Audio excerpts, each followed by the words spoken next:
Today let's talk about the tires. We talked about last week about the ST tire. Now all tires have a DOT number on them. It tells you when they were made. So every tire has a birth date, and 6 years from that birth date, that tire is no good anymore. I don't care what it looks like. I don't care what it feels like. I don't even care what it smells like. But it's after 6 years, it's no good. Me personally, I'm somewhere between 3 and 5, and it really just depends on what I'm doing with the tire. But it's just not worth the safety and maybe tearing something up. It's just not worth the risk to me. So I got some notes here I'm going to go by, so I am cheating just a little bit, but I want to make sure I don't miss anything. Again, it's 6 years from the manufacturer date.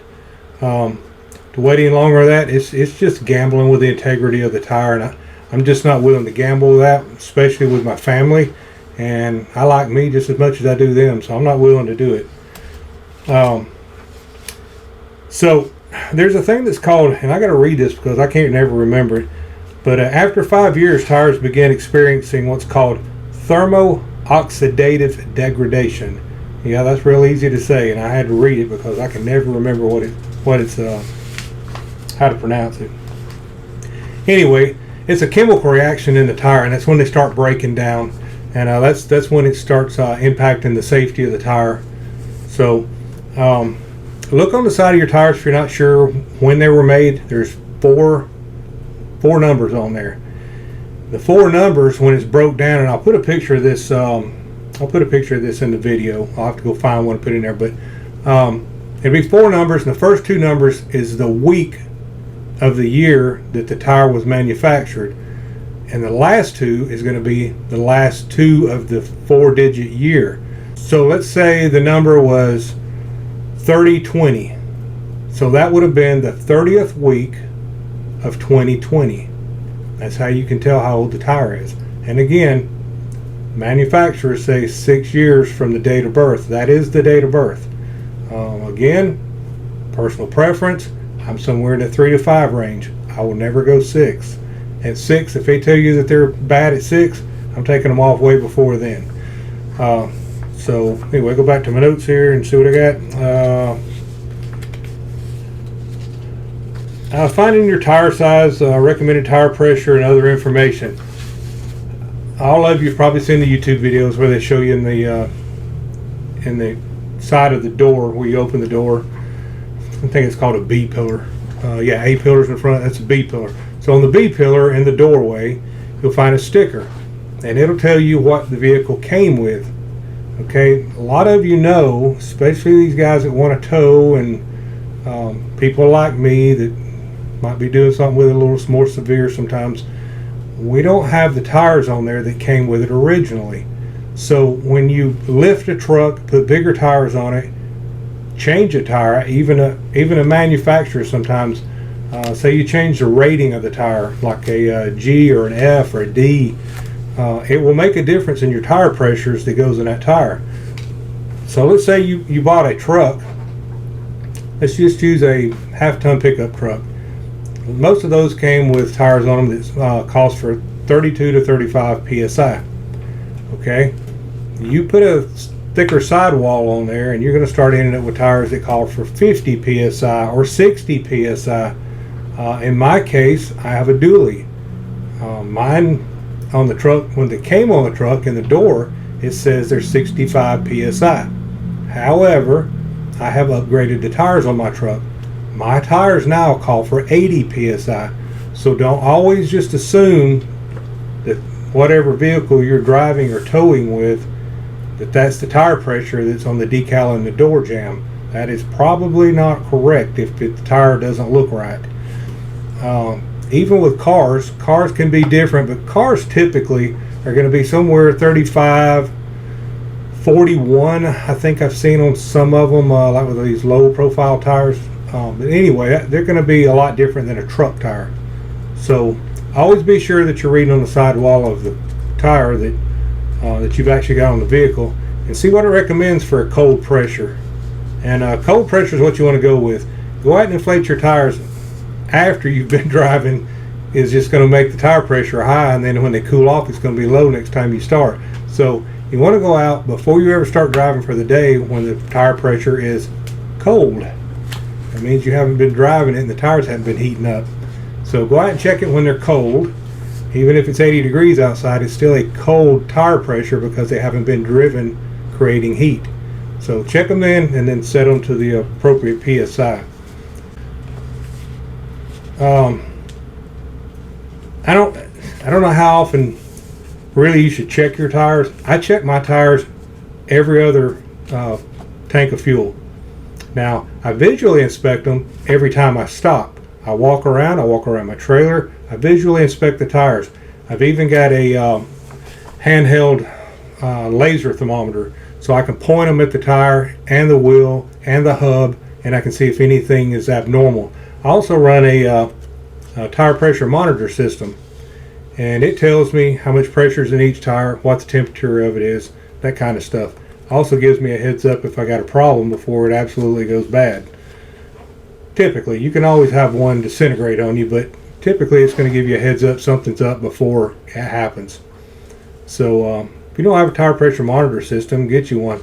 And by the way, the ones that are on cars, don't depend on the tire pressure monitor on it, because they typically somewhere around 25% pressure loss is what you've got to have before that little light comes on that tells you that you've got a tire problem.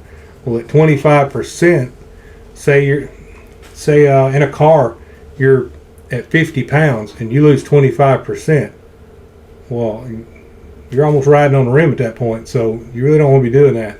In a truck's the same deal. If you got 80 pounds like in mine and I lose 25%, I'm down to 60 pounds, and I got to tell you, I can feel it at 60 pounds. It gets kind of wishy, a little wishy-washy. Wants to start, feels like it's floating around on me instead of being steady planted on the ground. So don't depend on your TPMS lights. Kind of got off on that one. That one in the notes here. I was just thinking about it though. If you're not sure about what your car or truck came with, look at the owner's manual. If it's not in the doorway, it should be in the door. If you've had some kind of accident, the stickers got took out of it, painted over, you may have to go check it that way. And a lot of these tire manufacturers, you can get on their websites and they'll tell you what to put them anyway. Still looking at my notes. Okay, the reason it's important not only for safety is tire pressure is important for fuel efficiency. If you have an underinflated tire, you're going to burn more fuel. Well, burning more fuel equates to a lot more money. So it's a lot easier just to make sure that you're taking care of the tires and getting the best fuel economy. Not only are you getting good fuel economy, you're taking care of the tire. The tires are going to last you longer. None of us enjoy buying tires. Man, they have gotten sky high. So anyway, look at them. I'll go back to and I'll try to find a picture of an overinflated, underinflated tire wear, and then you can see what it looks like to have one overinflated or underinflated. When you look at your tire, you can tell by the wear on it if you've had it over or under for a long time. So, but if you're checking them every other tank of fuel like I do, physically checking them, and buy you a good tire pressure gauge. Don't buy one of the cheapos. Get you a good tire pressure gauge. It's worth the extra few bucks to get a good one to know exactly what you got. I use a digital one. I just like the digital versus the manual ones. It's a little more precise to me. But again, I bought a nice one. I didn't buy the $2 one at one of the box stores. Buy you a good one.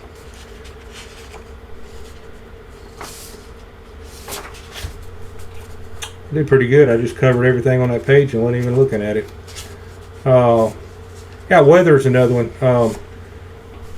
Most of you have experienced, got all your tire pressures right, and then you go off up in the mountains somewhere and the temperatures drop 30 degrees, and you come back out the next morning and your TPMS light is beeping at you and going off, or your monitoring system on your dash like mine is making all kinds of noise, and it's went down. Well, what happens when you got colder? The air in the tire, it compressed, so you don't have as much. When it gets warmer, it will expand and it will build the pressure back up. But you need to, if you're going to stay where you're at, you need to go ahead and put air in it. Don't depend on them warming back up.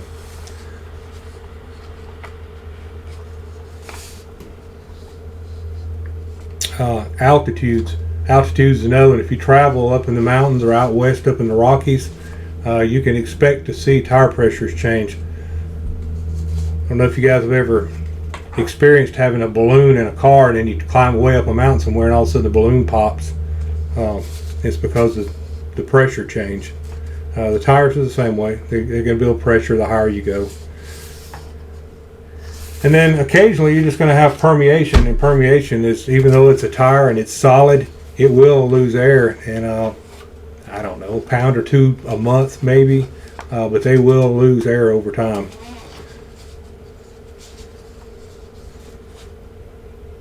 Load weights, I got another thing here about load weights, but really you don't want to be towing anything. That's why I'm doing this video. Is you don't want to be towing anything with less than proper tire pressures. So make sure you're checking your tire pressures, and include your spare in that. The spare is the most overlooked tire in everything that we pull, and when you have the flat, it's kind of nice to have air in the spare too. And just because the spare looks good, again, go with the 6-year rule. On a spare, you're probably okay if it's been covered for 6 years. You're probably okay to use it for a spare, but I wouldn't use it to be going a long distance or leave it on there after I put it on. I just use it for a spare. But again, I replace my tires. When I replace the 4 on my trailer, I replace the 5th one. You don't have to buy them in pairs. I can buy them individually, so I just buy 5. Just do them all at one time. Again, it's peace of mind. You get off out in the middle of nowhere and you have a flat and you have to put the spare on, and you make it another 20-30 miles and it's dry rotted and it blows out. Well, you ain't really helped yourself a whole lot, and another trailer tire is $100 and something, so just call it insurance. Yeah, I covered TPMSs on modern cars. I did have that in the notes. I forgot I had it in here. When you're filling your tires, if you got a really high pressure tank, try not to overfill them. Fill them up a little bit at a time and then get them to the proper level. Don't be filling them up and go 10, 15, 20 pounds over and then have to let it back out. You're not really helping your tire by doing that. So get your routine and stick to it. Me personally, like I said, I do mine every other tank. So that's typically going to be every 600-700 miles is what 2 tanks is going to get me.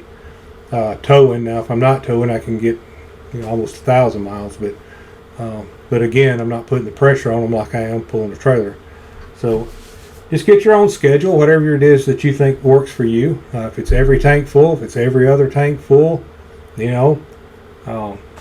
for sure do it at least once a month. You need to look at them. But really, once you get used to your vehicle, I could walk around mine and I can tell you if they're within 10 pounds or so. If they're 10 pounds low, I can tell you just by the way the tire looks. But I've looked at them so long that you just kind of know. But invest in a TPMS system. They're worth it. They're getting cheaper and cheaper, and the one I got works really well. But don't depend on them. And I'm going to say this: depend on them going down the highway. But always do your visual walk around. But don't go out first thing in the morning and roll down out of the park or down the road or wherever you're going from for the first mile and go, I'll check them. If they're low, I'll stop. That's just not a good idea. You need to check them while they're cold before you start warming them up. And again, if you turn the tire pressure monitor system on and it's still registering, telling you what the pressures are, those pressures may not be accurate. They may just be from the memory from when you stopped the first time.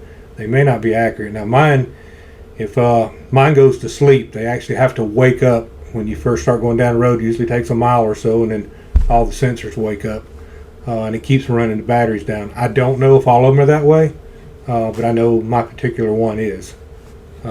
So anyway, I get out and physically check all mine. That's about all I can think about to talk about for tires. Again, I like to keep these short. You guys let me know. Do you like these unscripted? Just you get what you get with me. Do you want me to try to polish them up and go by a script and make it sound like I'm a polished Hollywood person? Because I'm not. But You guys let me know how you like this. I rather do the unscripted stuff like this. The unscripted is easy for me because I just get to sit here and talk to you, and it's kind of like sitting around the campfire and just talking about tires and what you should and shouldn't do. So you guys let me know if you like this format, or if you'd rather me do it a little more polished like we do some of the other videos. But comment down below and let me know. Also, put down below, let me know what you guys like to talk about.